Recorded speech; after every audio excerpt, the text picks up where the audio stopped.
Now let's look at other attributes of exponential functions other than domain and range.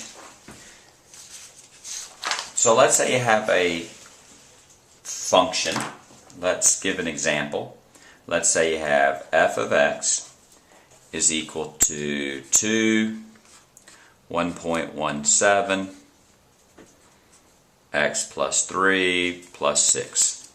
And let's use this as an example of what our attributes are.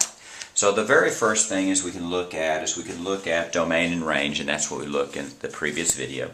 So the next thing we can look at is continuity. And the easiest definition of continuity is simply, can you draw the graph of the function without lifting your pencil? So let's look at our 4 basic graphs. If you look at our 4 basic graphs, you can see that all 4 of them are continuous. So if anyone asks you what the continuity of an exponential function is, you say it's continuous at all points. And that's true for any exponential function. Or sometimes instead of at all points, you could say for all x, or for all points in the domain. In addition to continuity, it's often asked if it's increasing or decreasing. And if you notice, that depends upon whether it's exponential growth or decay. So when it's an exponential growth function, if you notice, it's increasing at all points. If it's an exponential decay problem, it's decreasing at all points. Here we have exponential growth in a sense flipped, and that's decreasing at all points. And exponential decay flipped, if you will, is increasing at all points. So this simply depends upon which of the 4 graphs it is. And the key is that it's increasing at all points or decreasing at all points. And sometimes we use the word monotonically. Though that's a word that you'll use more often later. So that's continuity and whether it's increasing or decreasing. So now let's look at the question of symmetry. And so if we look at these, are these symmetrical in any sense? Well, in a sense, if you compare the 4 graphs, they're symmetrical with each other, but in themselves, the graphs exhibit no symmetry. So that's easy enough with symmetry. There's simply no symmetry in any graph.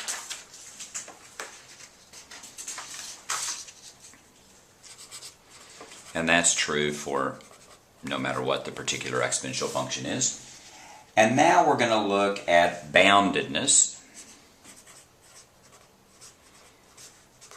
And if you look at the 4 graphs for boundedness, the key is that they're always bounded from either below or above. So if you notice this first graph, this is bounded from below but not from above. Same thing with exponential decay. Decay is bounded from below but not above.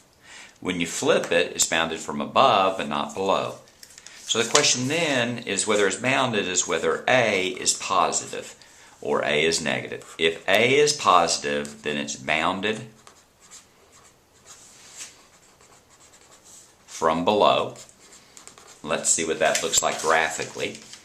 In this case, there are numbers for which are more negative than any value of these functions. So there is a lower bound. In this case, both cases, the bound is simply the asymptote. In this particular case here, the asymptote is going to be, starts out at y equals 0. It's unaffected by the age. It's the k that changes. The asymptote is y is equal to 6. So the bounded from below, it's bounded from below, and the bound is y is equal to 6.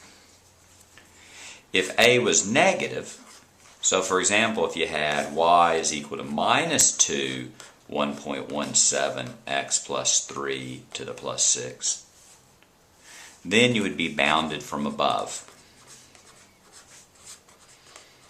And it would be bounded from above simply by the asymptote.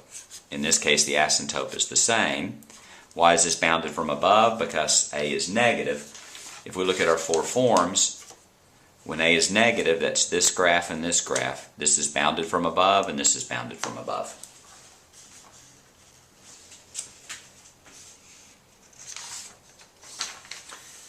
The next question is, are there any extrema? And for these functions, the answer is always no. So let's do that problem again. Are there any extrema? No. How do you know? There are never any extrema. And the last one are asymptotes.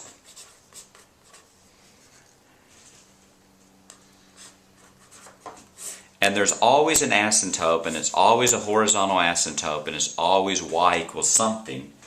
And in this case, it's always y is equal to k. And that's always the asymptote.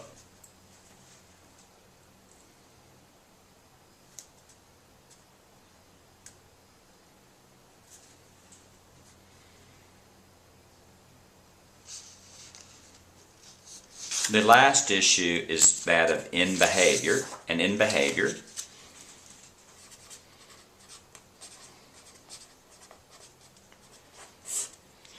it's the limit as x goes to negative infinity of f of x, and the limit as x goes to positive infinity of f of x. And this is actually pretty easy. The answer is either going to be the asymptote, or it's going to be positive infinity, or it's going to be minus infinity. And all you have to do is figure out which one of those three it is. So let's look at this example. If we look at this example, we just need to draw the asymptote in. The asymptote is y is equal to 6.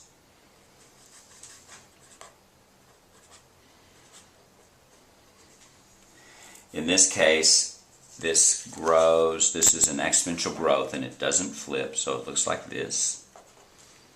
And if you notice, as x gets more and more negative, this graph gets closer and closer to 6. So the way we say that is we say the limit as x goes to minus infinity of f of x is equal to 6. Now let's put our finger on the graph and let x go in the positive direction. What happens is y gets larger and larger and larger, so we say the limit as x goes to positive infinity of f of x, in this case, is positive infinity. Right? The limit as x goes to minus infinity. So you look at the graph here, you let x go toward negative infinity, you see what happens to y. In this case, y gets closer and closer to the asymptote. So that's defined by the asymptote, in this case 6. Now let the limit of f of x, x goes to positive infinity, let x get larger and larger and larger. What happens to y? Y grows exponentially, goes to infinity, so that's positive infinity. And the key is that whenever you're doing asymptotes, whenever you're doing in behavior, there's only 3 possible answers. It's either the asymptote, positive infinity, or negative infinity. And if you need help with this, what you need to do is watch the very next video, which is called In Behavior.